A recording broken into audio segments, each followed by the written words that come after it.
thank you for inviting me and having me be part of this. My colleague from West Virginia, Congressman McKinley, good to be with you. And I want to, first of all, say that I do believe that 7 billion people on Mother Earth has had an impact on the environment. We have a responsibility. We also have 7 billion people that would like to eat and provide for themselves and their family. So we've got to find that balance. The EPA regulation of greenhouse gas emissions from both new and existing power plants are what we're talking about in this legislation that we proposed. Our legislation would protect Americans' access to reliable and affordable electricity now and for decades to come, finding that balance we talk about.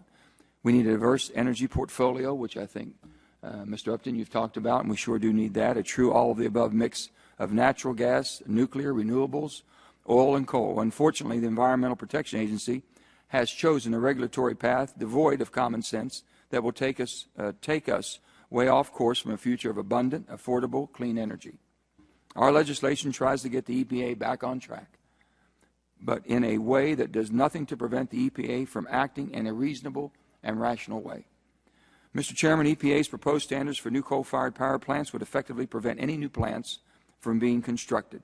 Their standards require coal-fired power plants to deploy technologies that are not currently commercially viable. And though EPA has yet to formally propose new standards for existing power plants, there is every indication that these standards will be unachievable as well.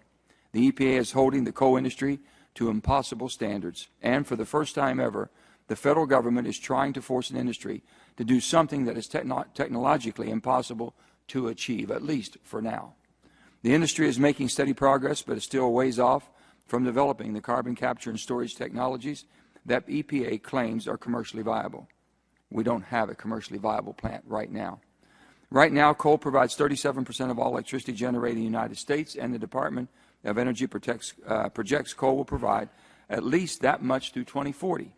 Right now, we simply can't make up the difference with renewables. That's just wishful thinking.